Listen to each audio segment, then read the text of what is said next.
Welcome, welcome, welcome. It's April 2nd, 2022. This is John Knight with FFL Knights on our podcast. We have Esther Knight from FFL Resilience and Keith Richardson from FFL Inertia. Hello, guys. How you guys doing? Good morning. Hey, what's up? Morning. So, So guys, we actually have Keith's information at the bottom. Keith Richardson, 443-929-6375. If you want to get in touch with him once we end the podcast. So we'll get right into it. Keith, what did you do before FFL? So Family First Life, it wasn't my first sales job. I've had, probably like good 4 or 5 different sales jobs. First one I did was for a home improvement company, doing, selling, going door to door, setting appointments for siding, windows, doors, things like that. I did a couple other jobs, worked at, Mercedes, Jimmy John's, like some of my first jobs. Other sales jobs I did was doing cable, door to door, selling that for a company. Did another home improvement company, roofing, door to door. So I'm pretty familiar with the door to door cold calling things. And then right before FFL, when I got into the insurance industry with the practice company, because I finished up with college recently. So I'm 25 now. Yeah, appreciate it. Congratulations. Yeah. So I'm 25 now. But I got my insurance license when I was 20. Right before I turned 21, I think. Well, I was like, 21 was when I got my insurance license with the practice company. So that was my introduction into the insurance industry and, learning how to cold call, knock on doors, into the professional business world, dealing with adults. About, all of my different past sales positions in the insurance industry is definitely giving me experience that I can lean on now. And, gives me a really good perspective and lets me really appreciate what we have here at Family First Life. Awesome. So that kind of goes into the why, why Family First Life. Obviously, you could work for any company, why us? Yeah. So at the practice company, we did sell some life insurance, but we just weren't that big on it. And I didn't have my life insurance license at first. I just got my health license.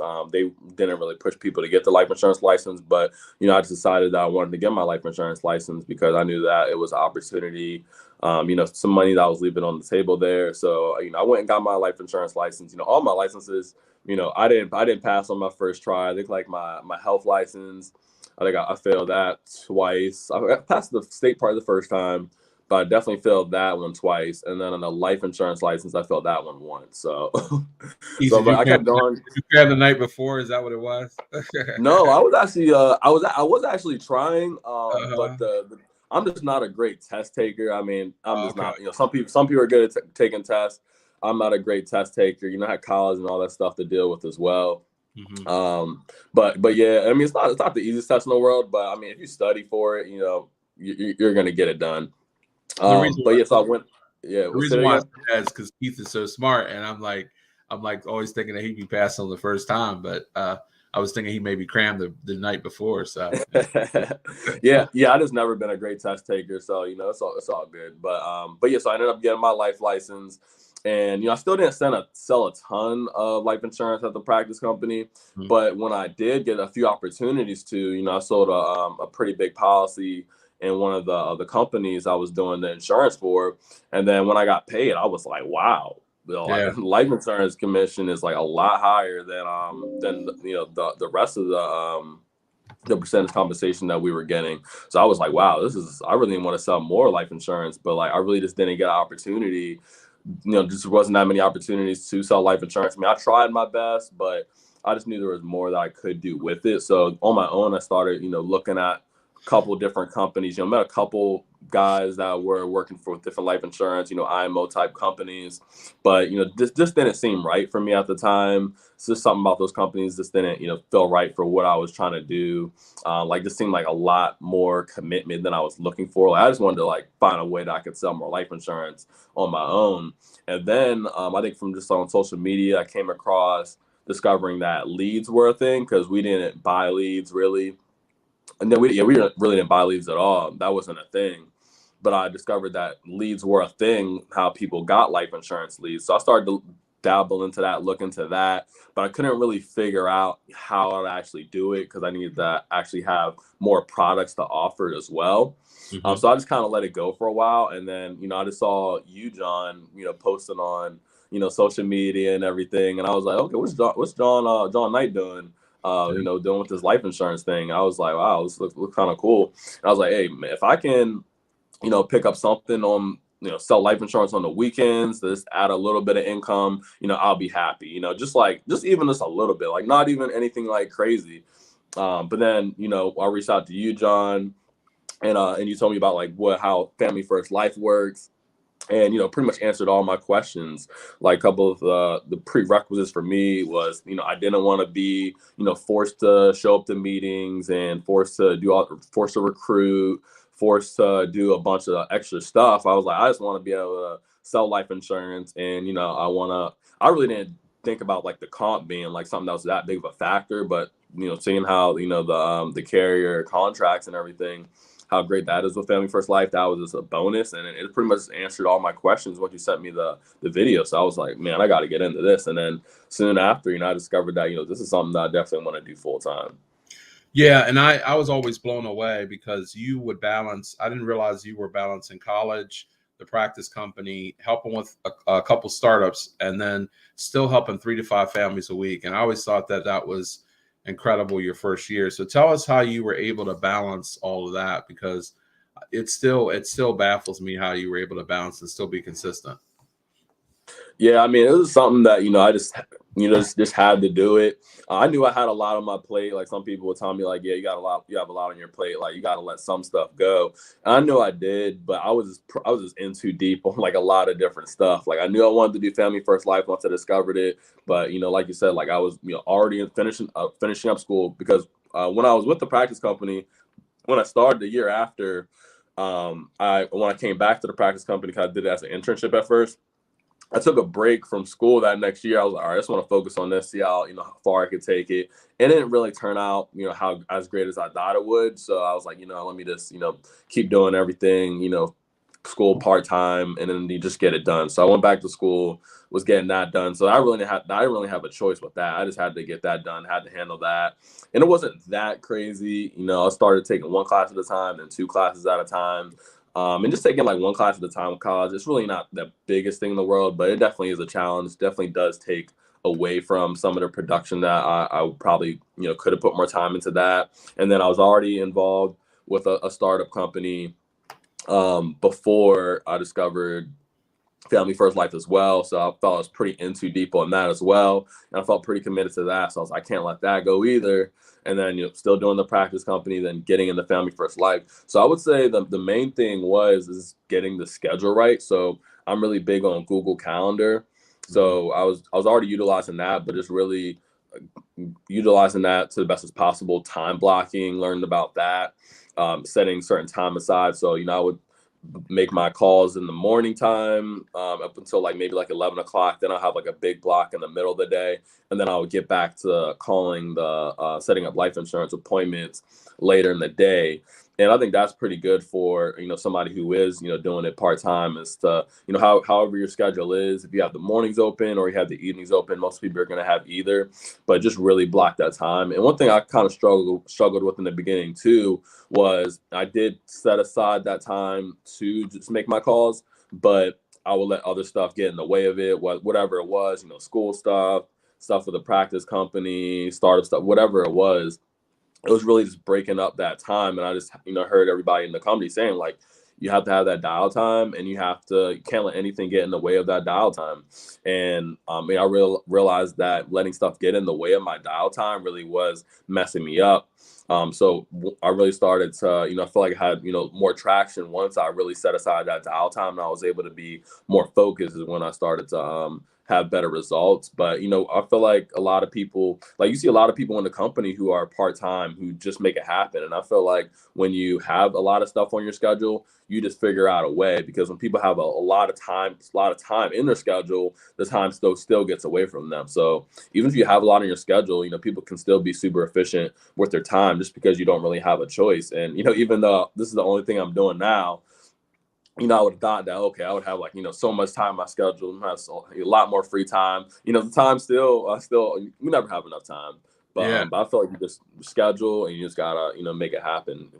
Yeah, I think that's a great point, because, when you don't have the time, you're like forced to do it and you don't have any choice. So I think that's cool, but still the fact that you were able to balance that is still pretty awesome. So why do you think people fail at this business?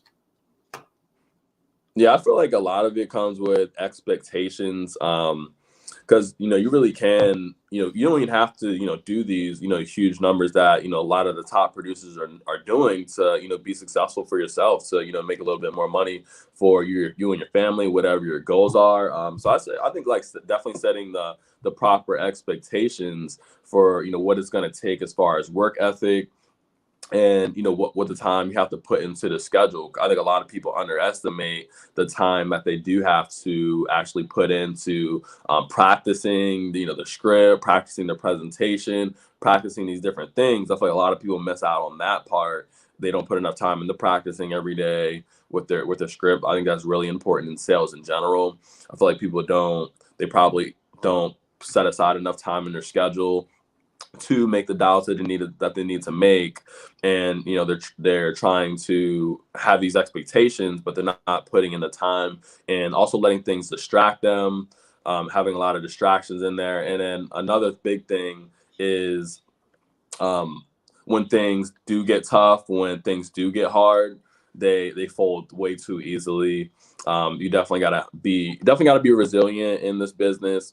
It's definitely not easy, but I think it really is simple and it is rewarding. Like really, you only need to help out 1 to 2 families a week out of the whole week, out of everything you're doing. You only need to help out 1 to 2 families a week to make it a solid week most of the time. And I feel like a lot of people let the hard parts down, the rejection get to them, especially if they're not used to it. You just really just have to embrace the rejection, and you just have to embrace all the difficult things, and you'll really just push past that, and then help your 1 to 2 families a week to start off, which can really just make everything better. But yeah, just people, they just really just gotta to break through the hard stuff. Definitely got to be mentally strong for sure. Absolutely. So what is the thing or things that caused you to come over here full time? I know you just came over full time recently. What do you think was the thing or things that caused you to come over full time? Yeah, so I just really wanted to for a long time, especially when I saw what I could do on a part-time basis. I was just like, wow, like if I can do this part-time, then I can really, who knows what I can do when I go full time, and I can really put in the time that I feel like I need to, that this business deserves. And I really just see that sky's the limit. I feel I can, I have the ability to do anything that these top producers in the company, the things that the integrity partners do and the Hall of Famers do. Seeing what that opportunity is, I mean, that's definitely something that I'm striving for in the future here. And I just pretty much think it's a no-brainer. I really do think it's the best business ever. Like, this opportunity, everything that the company offers, with integrity. And then, even if you don't hit integrity, you can either have, a great income and, control your schedule. That's one thing I'm really big on, which is why I like insurance in general, is have, freedom on my time, freedom to make my schedule. I'm not afraid of hard work. Like, you definitely have to work hard. But the biggest thing for me is being able to choose the time that I do have, how I spend it. Mm-hmm. But yeah, I just knew I just had to grab the opportunity that was there, especially, at the age that I am. I'm like, hey, worst case, I'm going to be in a great position by the time, I start to raise a family and everything. Absolutely. Esther, did you want to add anything?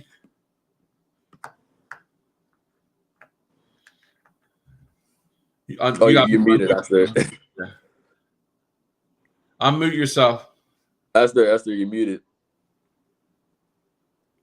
Okay, hold on for 1 second. Let me text her. Okay, can you guys hear me now? Yeah. You're okay, muted, sorry. yeah. I was kind of trying to deal with like 5 things at one time. Anyway, Keith, you know, I'm glad it's my turn because you're like one of my favorite people to work with. So, so how old are you? You're like 26 or 27, right? I'm 25. Okay, so you're 26. younger. Yeah, I turned 26 this month. Yeah. Okay, awesome. So my question for you was, where did this entrepreneurial mindset that you have, where did that come from? Because obviously, you know, you're still young.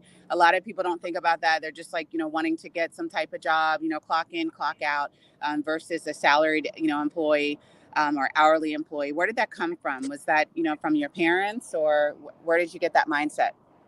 Yeah, definitely not my parents. My parents are definitely the super traditional, you know, get a government job kind of people, which is cool. But yeah, it kind of just came. I feel like a little bit at a time. Like I was never like opposed to the idea, but I wasn't super big on it until I would say I first got into insurance with the practice company. Like I remember I took like an entrepreneurship class, like my freshman year in college, and that kind of, you know, had my mind coming up with some ideas for, you know, different things that I could do and what the potential was. But really with the practice company and then just seeing how being an insurance broker, being an insurance agent, you know, being independent, being a 1099 worker, like that's really that's really where it's at.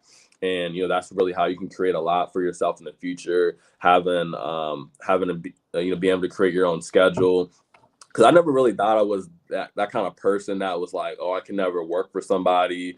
But now I really do feel like I am that kind of person where I really don't want to work for somebody else. Like, I'm fine with working really hard for myself, but I feel like that would be really hard to work hard for, you know, somebody else, you know, somebody being on top of you. And it's just having like freedom on my schedule, being able to, you know, make as much as I can in the future. And then it's really just seeing like how limiting I just feel like it's kind of like the only option, just seeing how limiting a lot of W-2 regular job positions are. Like you can do well, but I just feel like the potential is just like unlimited. And, you know, I just, you know, fell in love with that idea.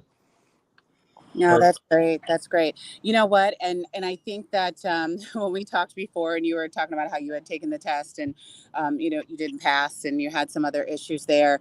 You know, I always feel like when we're in this type of business, we're making a difference, you know, and I think that, you know, having a position in life where you're making a difference for someone is huge, you know. So what's your perspective with, you know, the life insurance that we're doing now with FFL versus when you were with the practice company? I mean, how do you feel about that, like in comparison?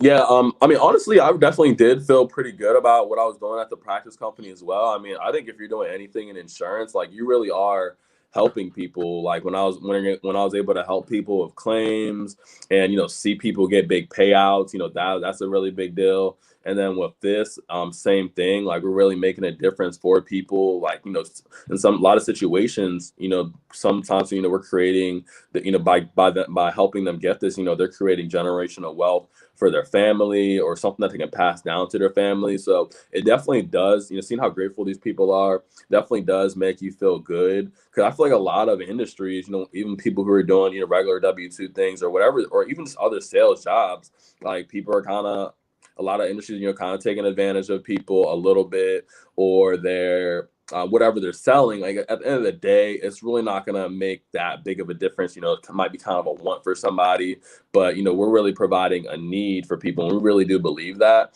And, you know, it really does make me feel good at the end of the day, you know, seeing the people that I'm able to help and just knowing that I'm really doing something that's really making a difference. Yeah. So I'm a big person on stories. I hope we have time for that, John. Go ahead. But why don't you tell us about someone that you worked with, a family that you helped, where you felt like it was super impactful? Because we all have those stories. I mean, whether it's, you know, a policyholder that unfortunately passed away, and then their beneficiaries are actually calling you. But is there one that you can think of that's happened recently that you want to talk about? Yeah, so I mean, thank God I haven't had any policyholders that passed away yet. I guess I mean they kind of all. I mean, a lot of them, kind of come together. A lot of people are in the same situation where people will be they'll be 60 70 some years old, and they barely don't have any money to their name. They have a small income from Social Security or whatever. But if something happens to them, they're not gonna be able to leave anything for their family. So just being able to see like family tell me about how they really don't have much money. They don't really have any money saved up to leave behind. They don't have any current life insurance to pay for the funeral. And, without me helping them, their family really would be in a pretty bad situation without me putting that in place for them. So just with like so many families, a lot of people really are in that same situation where they don't have any money, don't have anything yet. And then just being able to put that in place, knowing that, when something does happen, that's really going to make a huge difference. And that really wouldn't be the case if they didn't get this in place. That's good. I think it feels good to be a problem solver. I think that's so good. Yeah. Huge. Yeah. Yeah. Keith, can you give us some tips on how maybe you can help somebody that's getting through their first year? Because I know the first year is usually the most difficult. Just some tips that you can maybe give us that somebody, for their first year.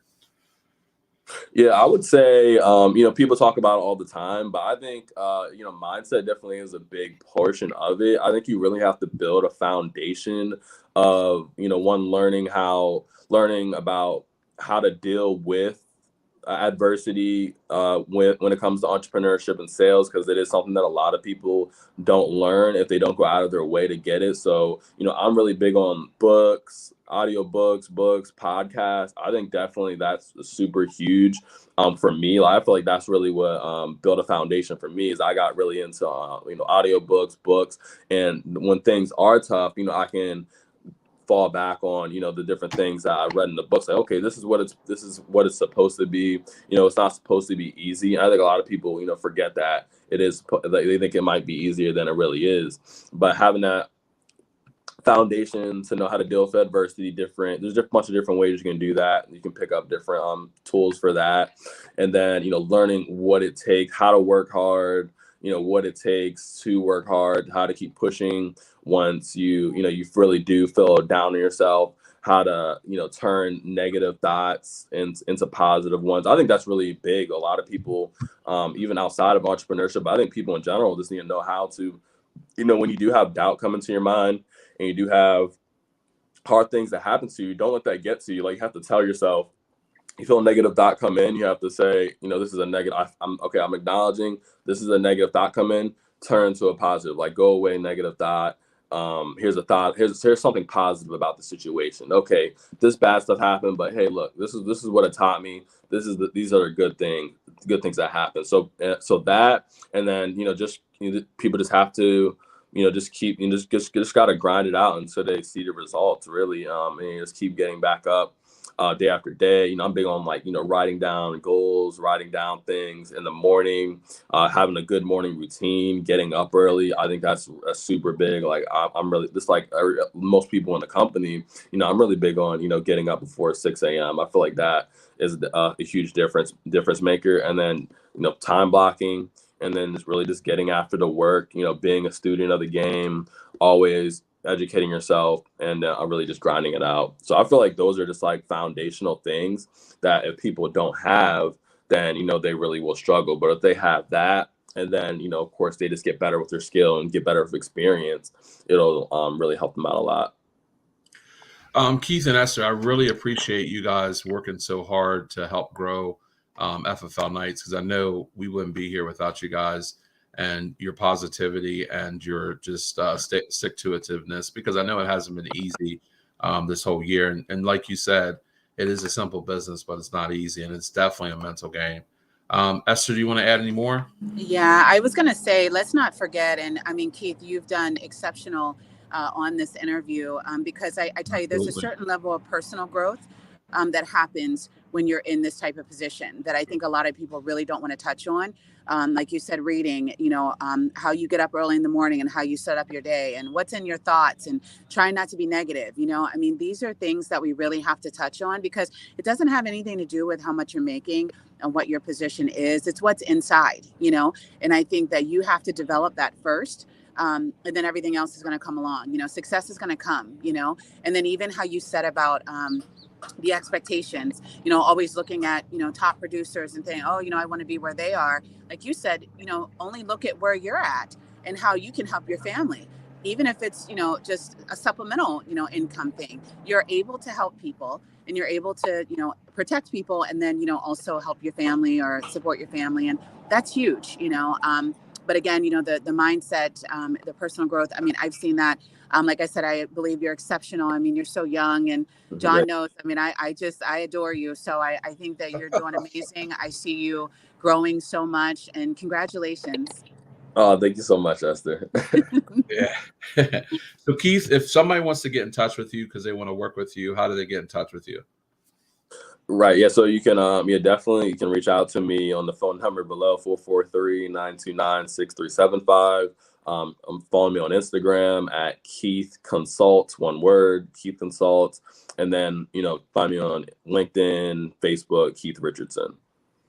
Awesome, Keith. Well, we appreciate you stopping in and talking to us for a little bit. And you guys have an incredible day. Yeah. Enjoy the day. Thanks for having me on. Right. Yep. Absolutely.